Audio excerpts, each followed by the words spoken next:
podcast is part of the Sports Social Podcast Network. Hello and welcome to a new podcast, The Paddock and The Pavilion with Stephen Wallace. In each show, Stephen will interview someone connected to the world of horse racing or cricket. Welcome back to part 2 with Devon Malcolm. I began by talking to the former England paceman about his touring days down under before he chatted in detail about his match-winning performance against South Africa at the Oval in 1994. 9 for 57 and all that. Put aside 30 minutes of your time and listen to Devon. It's worth it. Well, another area in your test career, you went to Australia on 2 tours in 1991 and 94-95. How much did you love bowling on the fast Australian wickets? I wouldn't have liked facing you at the Wacker. No. I tell you something, though. You talk about how much you love it. My first tour to Australia, the first game was at the Wacker. And it was frustrating, the first innings, because, I bowled very quickly indeed. But again, I mentioned Marsh in my debut. He played for Western Australia. And balls that these guys are leaving because of the bounce. And you said, in English condition, they'll be taking the stump up. But because the bounce was so much, bounce over the pitch. And you get carried away, bowling a short pitch ball because it's so bouncy. The ball is the English length, and that's gonna just go over the wicketkeeper's head or fly way over the batsman's head. And also when our guys batted as well, balls that we should leave, we played against and nick off. Yeah. So my first game there, the first innings were very frustrating. I didn't take many wickets. The second innings though, I got my length again, Western Australia. I got my length right, and I reckon I took 5 or 6 wickets. I know I took quite a few wickets there, and but the Wacker was like this. You can get carried away. It's quick, it's bouncy. You can shake a lot of a batsman up, but also because the ball comes on so well, you can disappear for quite a few runs. So as a pitcher, I do enjoy bowling on. And again, you talk about Wacker, quick and bouncy. I mean, if you take the opposite end, one of the best batting tracks in Australia is probably Adelaide. And if you look the way things used to happen in the 80s, in the 90s, if I was said the Adelaide pitch were here in England, I probably wouldn't have played. But also, I'd have success at Adelaide. It's a great cricket pitch, great pitches and all that business. But I could bowl on quick bouncy pitches, and also not so. I could also bowl on good batting tracks. You understand? Not as responsive with the bounce. So yeah, I just enjoy playing all across Australia. And what was it like playing? What was it like playing on Boxing Day against the Australians at the MCG? Well, that is just ridiculous, really. I've never seen so much people. The biggest. I mean, it is absolutely fantastic. It's MCG Christmas. Yeah. Really hot, blustery. I remember playing there.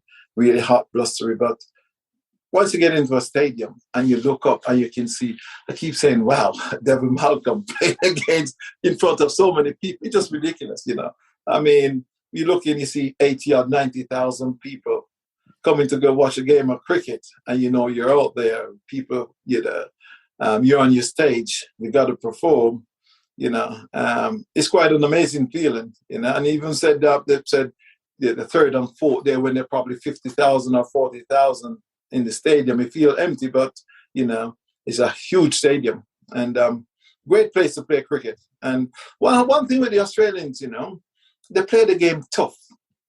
They're great cricketers. They always move the bar. They set the bar. They don't give you nothing easy. But one thing, though, if you try and you work hard, they like you.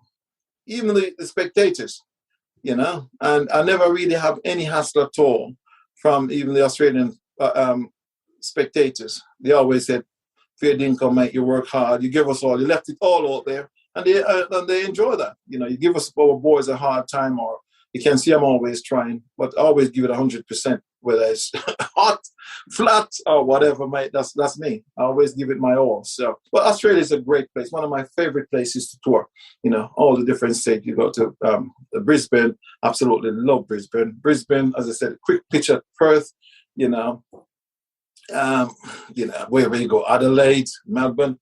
Absolutely fantastic. Just touring, traveling around Australia. And when we toured as well way back, we normally get the chance to go up country because it used to be a longer tour. Now the guys going to just go and play just a test cricket and out. We normally go and meet people and, meet the locals and all that business and, have a few cocktails. And so it was absolutely fantastic in our days when we tour. Longer tour, but it was great meeting the locals and, as I said, traveled up country and play some cricket as well. Well, we've got to move forward now and I've got to talk about it now, you're 9 for 57 in August 1994. Now, we've heard this many times before, but being hit on the helmet by Farney de Villiers, did that really fire you up? Indeed. I mean, I remember my bowling coach then was Jeff Arnold, and I said I was called back in because he said, okay, we're 1-0 down, final test match. Yes, because you nearly didn't play, didn't you? You nearly didn't get selected for that game, yeah?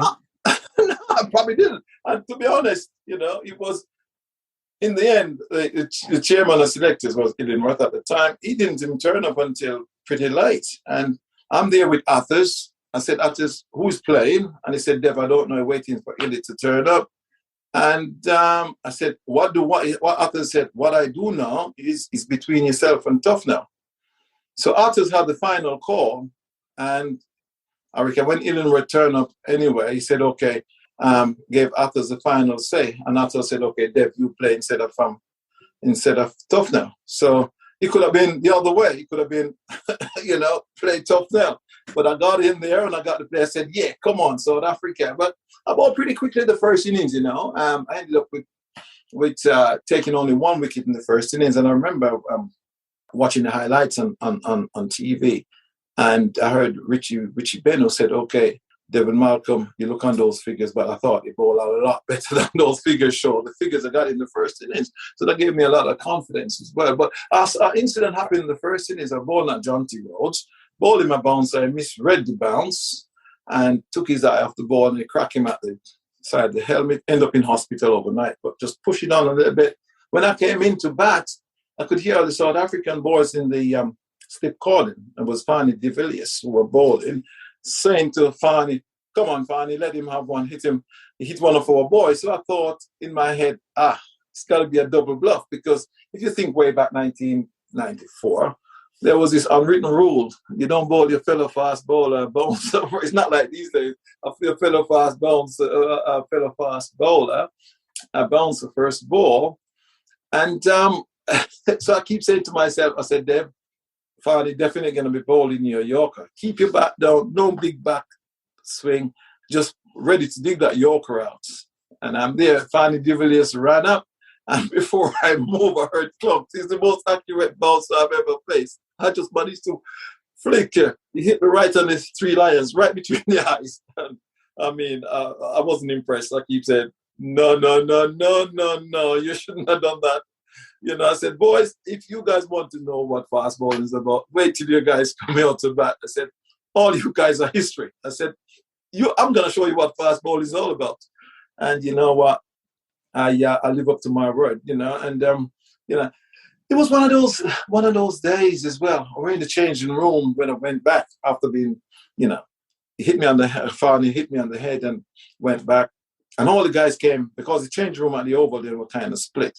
And everybody in my head, come on, Dev, let those boys go. They can't do that to you. And I could feel that.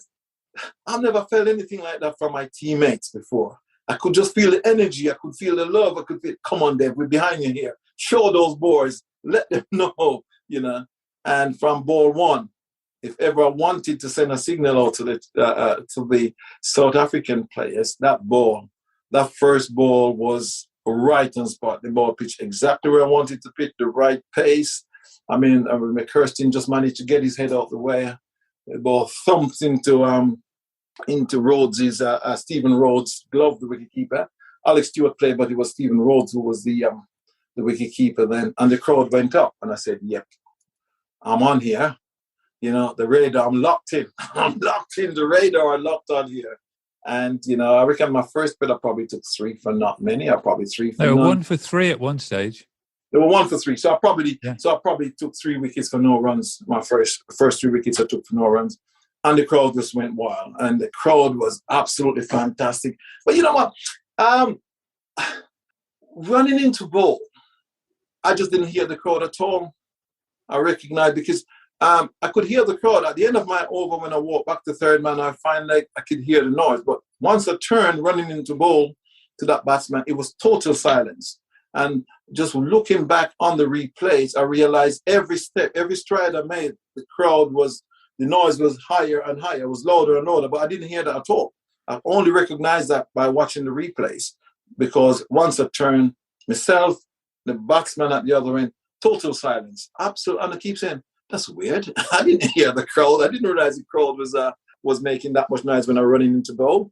I just could only see the batsman, and he was as quiet as ever. So if there was a zone, I must have been in that zone, to be honest. But it was just absolutely fantastic. And it said ended up with 9 wickets, 9 for 57. At the time, that was the 6th best bowling analysis in the history of cricket.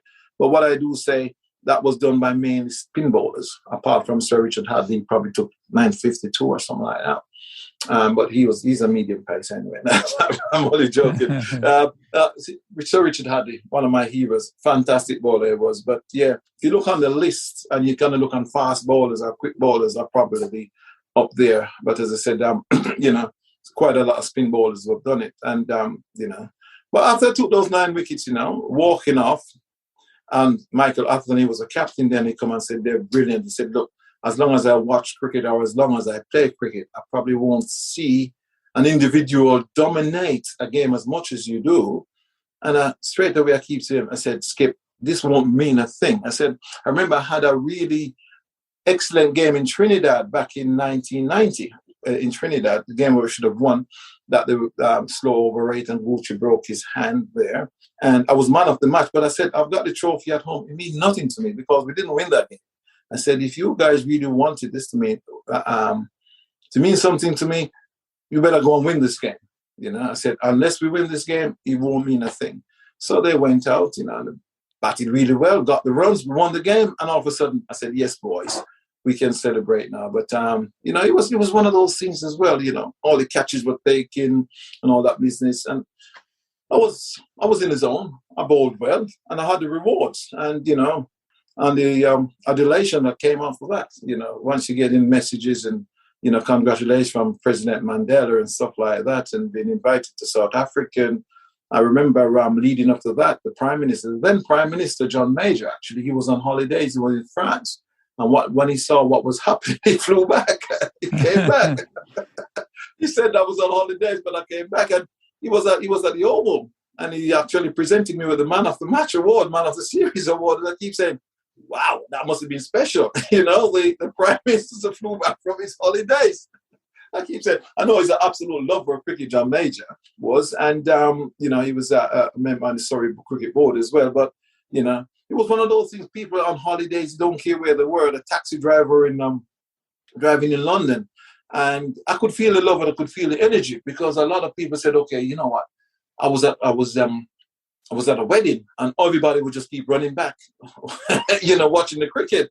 I had this guy actually who came over from New Zealand. He called his son. He named his son after me, Devon, and he said, look.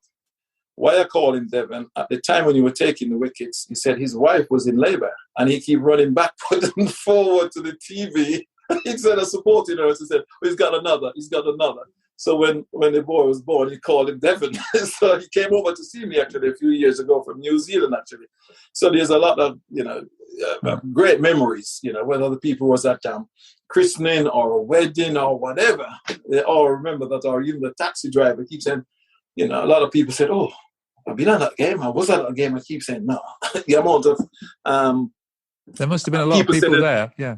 I keep saying, well, over the years, I can't remember so many people. I said, over the years, the amount of people said they've been on that game. I keep saying, I reckon you guys must have been transported there in some other form. But, I probably have over 150,000 people said they've been on that game. And I said, I sure know the Oval don't hold that much people. So anywhere they would kind of transfix or transform to the Oval. But yeah, it was a memory moment. And, glad I managed to, during my career, people come and said, okay, you've only had one memorable performance. You don't care who you are. Graham Gooch batted very well in his life. And he keeps saying, what you're going to remember Gucci is about is 333 was fantastic, you know, and 9 for 57 is one to remember if you're going to be looking at Ambrose or you're going to be looking at Wazim Akram, one of my favorite bowlers as well, or Waka Yunis. They're going to come up with their best figures, you know, one of their best performances, one of their best victories, and it's one of those things. 9 for 57 is not something you can happen every day and not something you're going to turn your nose upon, mate. So I'm quite happy to remember for my 9 for 57 because, you know, it was, even I got to say, it was a special performance, you know. And once you, the following day, you check out or you check the news, you know, whatever, TV news, whatever, and that's the headline. You check all the papers, back page, front page. You got to be something special, you know. So, yeah, I'm quite happy to say thank you. I've had a great career, and you don't care who you are. If you end up playing international cricket and put in a performance like that, you have to be proud of it. Well, you played your last test at the Oval in 1997 against the Australians. We did win the game. Looking back at your test career, do you feel you should have played more matches, and were you denied opportunities to play more games? Well, what I would say to you is this now. When we played, you don't care who you were or who you are. You know, with those central contracts, the way the selectors operate, you know, you're playing a series, you have 30-odd players during the series, you know, difficult. If I was playing now, if I had in this era where guys are given a chance, you've been back, you have central contracts, there's no doubt about it. I would have played a lot more cricket. As I said, what I do know, or the confidence I had in myself is this: the opposition. I know the opposition respected what I had in my pace and recognized I was a match winner. I get out there, I can bowl a side off. I can win a game just like that. But as I said, the selectors, and I don't know, there was this lack of confidence in a way. I'm really confident in myself, but all I need was the backing and to say, okay, yep, this is your role, like what we did in the Caribbean. But all of a sudden, things going all right, bang, fine. But as a fast bowler, you know, sometimes the pitch is not conducive to, especially early part of my career. And although I was very quick, I could swing the ball as well. I could do a lot with the ball. But when things doesn't happen, and because I haven't got the backup at the other end, I got thrown in the bin straight away. You understand? So it's not like now, central contracts, guys got their thing, they got their skills to work on, and you feel like nowadays guys feel like a real pro representing England, but I didn't feel as if I'm in or out, you know. I didn't really feel part of it. 1 minute you're in, 1 minute you're out, and you can't play cricket, represent your country, or feel part of a team if you feel like that. You're going to bed, you don't even know if you're going to be playing the following day. You want to know, look, I'm in the squad. I'm 90% certain I'm going to play, 100% certain I'm going to be playing tomorrow. I've got this 5 test match series coming up. If I'm not injured, I'm going to play in those games. I'll say, okay, 5 test match series, I've got to take 30 wickets if we need to win the series. You know, like what in the Caribbean, how many test matches we play? I took 19. And you can set those standards, you see, and work towards those. But if 1 minute you're in, you feel as if, you know, you're playing a game, you get hit for a couple of fours, he doesn't care if it's off the edge or whatever, and straight away he said, oh boy, I'm out. The next game, I better try and get a couple of wickets now. And if you don't, you know, well, Dev, you're going to be dropped. Even if the batsman got bowled out. I mean, I've played several games for England where we weren't so much the bowlers. You know, we didn't get enough runs on the board, and all of a sudden they changed the team. They drop Devon Malcolm or they drop a ball, and I keep saying, how does that make sense? You understand? I'm in for my bowling, and you know, we haven't put enough runs on the board, and all of a sudden the scapegoat, a bowler being dropped. So it was very frustrating. You know, you want to feel part of it. As I said, if you look on my record as well, when I'm away on tour, I probably have a more consistent performance because I said, look, there's a good chance now I'm in this squad of 17 or whatever, 16. I'm probably fit, keeping well, I will play. You understand? But a home series and stuff like that, wow, it's an absolute nightmare. You don't know. You do not know. And as I said, the way things are set up now as well is fantastic. They can concentrate. And again, if you think way back in the 80s, in the 90s, county cricket, England didn't own you. So if you play for Derbyshire or whatever, if Kim Barnett don't want to give me rotate me or give me a rest leading up to a test match, you could play 4, 5, 6 championship game, finish, pack your bag up, and you head off to a test match to play against Australia. What kind of preparation is that? Crazy. That can't work. You can't. Not when they. You can't play international cricket like that. You look at guys like Anderson and stuff. He's still playing. These guys, they don't have to play county cricket. They get prepared to represent their country. And that's the way it should be. To be honest, the international team, you're an international cricketer, but as I said, with centre contracts and all that, players are a lot more privileged now, and they can afford to do that. But when we started, whether you're a batsman or bowler, it was very not very consistent. And again, as I said, it's mainly from the selectors and want instant success. And if you don't get it straight away, they change the team, and players didn't feel part of it, to be honest. Well, thanks for that. That's very interesting to hear all that.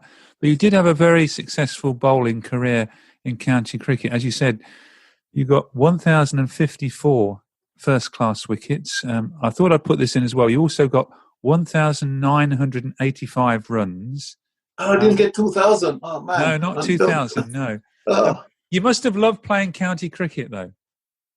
Oh, yeah. I really enjoyed playing county cricket. Yeah, it was fantastic. School. You played for 20 years. Yeah, 20 years. Yeah, and people said, "Look, I played until I was 40." I keep saying, as a fast bowler, I said, "Oh yeah, I loved it." And if you look towards the end, I finished off my. You were churning the wickets out towards the end. Towards the end, as I said, I finished off at Leicester, and you know what? When I decided to call it today, because I reckon my penultimate season, I'll probably take up almost 100 wicket, 90 odd. It was myself and Martin Bignell was up there. And all of a sudden, because I was swinging the ball, was still bowling quickly, and the press would start asking questions. Devon Malcolm to bat for England, I keep saying, "Oh, no, don't be silly." I said, "I better retire." I said, "Why would you want to do things like that? Get the youngsters in." Because I was bowling so well. It was the twilight of my career, and all of a sudden, moving for my final club at Leicester, and it was quite a launching, finishing off pad. And, even when I packed up, I could still go on, because I went on to play a bit of minor county cricket after that. And I'm still playing now at my age. I was going to say, are you still running in now? Are you still running in now? I still do the PCA Masters. I do a bit of lashings and charity games. So, I must admit, the shorter form now, these new competition, the 2020, I haven't tried 100 ball yet, but the shorter form, you just got to bowl 4 overs, fantastic format. So, and it's attracting, a lot of new supporters to the game, especially the 100 ball as well. So, it's a format, all these different formats. I'm a purist when it comes to cricket, I must admit. I love my test cricket and all that, but if you're going to attract new spectators and see formats that work in the 2020 cricket, the youngsters love it. 100 balls I thought was very successful last year. Let's hope it continue to be like that. And there's room for that, because as I said, I mentioned about I love of test cricket, I'm a purist, but if you have these different formats and the amount of people are watching these one-day formats, you're hoping a lot of those will filter through to support and watch the longer form of the game, which is test cricket. But we need to preserve test cricket, to be honest. It's a fantastic sport. And what are you up to now? Well, took on quite a few. I mean, I'm just last year, not last year, this season actually, I took on a match referee role for the ECB. And I really loved it. I mean, I really enjoyed my first year. So I'll see how that develops, how that goes. Have a bit of reflection during the winter months, and try and have a little bit more development. And, I'd like to be involved. You understand? So I do that, and I've got a sports, sports kit business. So I do different things. I've got a private event business as well. So it's a matter of doing several things, but this match refereeing officiating role is something I really enjoyed and looking forward to probably finish off my career with, if the opportunity arises. arise, as you see. But I'm still involved in the game. There's most things I do. I love the game. I'm still involved with the game. I'm being an ambassador for Chance to Shine. That's getting cricket into state school from inception, and I'm still involved. So I'm always pushing, because I know how fantastic cricket was to me. Encouraging the state school to play more cricket and encouraging kids. So anything to do with cricket, really, that's my passion. That's my love, and I'm involved in most sphere when it's come to cricket. Anything to do with cricket, I'm there, mate. To be honest. So as I said, but that's my main portfolio of things I do at the moment is my events business. I do private cricket events and various different things like that. And as I said, I do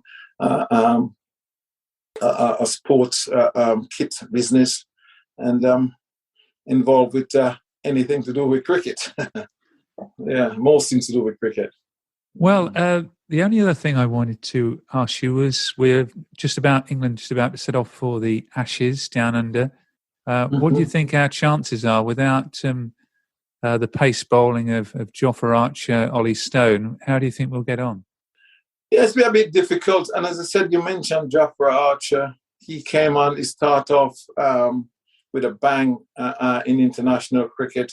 He got superb talent, the pace he had, but the amount of the volume of overs he bowled earlier on his career, I'm not surprised. As a fast bowler, you can't bowl 40 overs in a game.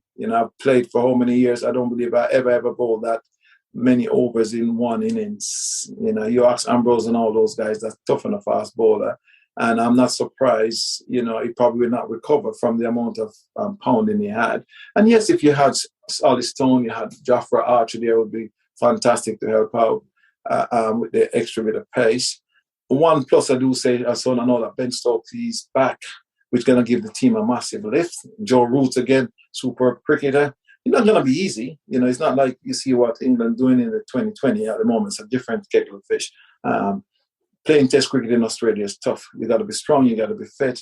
And Anderson again, the ball doesn't do as much in Australia. So, although he's a craftsman, he needs a bit of help. To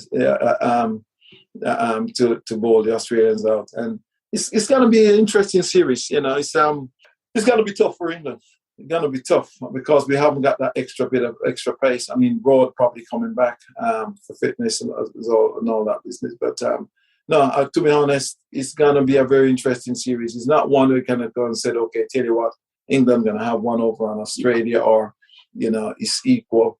Not so much. If you look, how I'd compare it, if you look on the 2020 World Cup that's happening at the moment, England is a far more superior team than Australia at the moment. If you look on the testing, it's probably almost the opposite, because Australia now got some serious fast bowlers and they got batters for the condition. And no, I can't wholeheartedly go out and say, look, England will win the series 2-1 or something like that. It's probably the other way around. England will perform, and you need Root and Kent. There's a massive amount on Root's shoulder to perform, But, to win Test matches, you need 20 wickets. And, you're looking where that 20 wickets going to come from. Have you got spinners to do it? That extra bit of pace, that's what you need. So, as much as I'd like to say, okay, be really optimistic and say, look, England going to roll Australia, it hasn't been done for the last couple of 3 series down there, and it's still going to be very tough. And as I said, we haven't got that extra firepower. As I said, if Ollie Stone was okay, or we got that extra bit of pace, Jofra, but, rule that out. That's not going to happen. So it's going to be difficult for England. I hope we perform well. It's not going to be easy, I must admit. It's not going to be easy at all. Not going to be easy. We just got to try and bat as well as possible and hope some, that kind of stuff happen. But no, you need an extra bit of firepower in Australia. Trust me, you need an extra bit of firepower to be on top in Australia. Well, thank you for those thoughts. And also, before we go, I just think from your own career, it's been really interesting speaking to you. It's been really enjoyable having you on the podcast. And just looking back, 3 people that probably have made a difference to your career has been Geoffrey Boycott getting bowled by you, Viv Richards getting him out twice in Jamaica. And the other person who got me to get you on the podcast would be Jeff Miller for letting you have some kit. Although you've also said that he charged you for that kit when you made your debut against Surrey. Yeah, he didn't make me feel like a pro, but when saying so, he was very generous in the sense that, here you are, young man, don't worry, I'll make sure I just take a little bit, because then when we started, I just make sure, take a little bit every month or whatever for the next year or so, because that helmet just is the most expensive helmet I've ever seen in my life. But there we go. But yeah, he did. He was very instrumental in making me look the part and feel the part because, as a pro, you don't. And again, I used to, because if you think way back in the 80s, you're playing club cricket, mate, you don't care who you are. You have the communal kit bag. That's how I learned my cricket. That's right. You understand? Yeah. That's how you. But if you're not, my son or whatever, you see a lot of youngsters from the 5, they turn up a cricket match. You have doing a net session, and everybody got their own kit bag. They have their own bats, their own pads, and everything. I keep saying, what? But that's the way it is. So a lot of cricketers, I'm finished off, and a lot of youngsters these days, if the parents can't, afford that, they will shy away from cricket because they feel left out. So my philosophy from my thinking now is you have youngsters under 10, under 15, get into the old communal kit bag. I don't care how rich your parents are or whatever. You want kids to feel part. You want everybody to participate, boys, girls, whatever. School cricket, communal kit bag. You just get in, you grab a bat, you grab some pads, you play cricket. Forget about coming with this branded stuff and all that business and putting pressure on your mate. So I'm not going to play cricket because I can't. My dad or my mom can't afford this, top of the range bat, or they can't afford this, that. So I said, when you come into school cricket, youngsters, get them to get back to the old communal kit bag, mate. We'll have to see if Jeff can provide more kit for youngsters, won't we? The youngsters, yeah, that's how it should be. But as I said, for those, thanks, mate. You let me feel like when I got the contract from Derby, turn up with a brand new spanking cricket bag with all my kit in there. I really did turn up at Nets. I felt the part rather than, nicking somebody's glove or bat from their bag. Yeah. But that's the era I was growing up in anyway. But that was, it was great. Well, thank you very much for joining me on the Paddock and the Pavilion. It's been a real pleasure. We've really had a bumper edition. When I edit this one, it's going to take me a while, but everyone's going to enjoy it. And thank you again, Devon, for being with me on the podcast. Steve, thank you very much. I got to do a bit of rush now. I'm going to catch up with Rob and Nick Cook, some of my old teammates, for a coffee. I haven't seen them since the end of the season, so I'm going to rush on now. Hopefully I get there. Is that Rob Bailey, is it? Or Rob Bailey, yes. Yeah. I know his brother Simon, who was on the podcast as well. So I've got another ex-podcast guest now mentioned on the podcast. So he'll be pleased at that. But thanks again for joining me. Stephen, thank you very much. Thank you. Thank you for listening to The Paddock and The Pavilion. You can download the show on Apple Podcasts, SoundCloud, Stitcher and Spotify. Follow us on Twitter and Facebook at The Pad and Pav. Sports Social Podcast Network. Judy was boring. Hello. Then Judy discovered ChumbaCasino.com. It's my little escape. Now Judy's the life of the party. Oh, baby, mama's bringing home the bacon. Whoa, take it easy, Judy. The Chumba life is for everybody. So go to ChumbaCasino.com and play over 100 casino-style games. Join today and play for free for your chance to redeem some serious prizes. ChumbaCasino.com. No purchase necessary. Void where prohibited by law. 18+ terms and conditions apply. See website for details.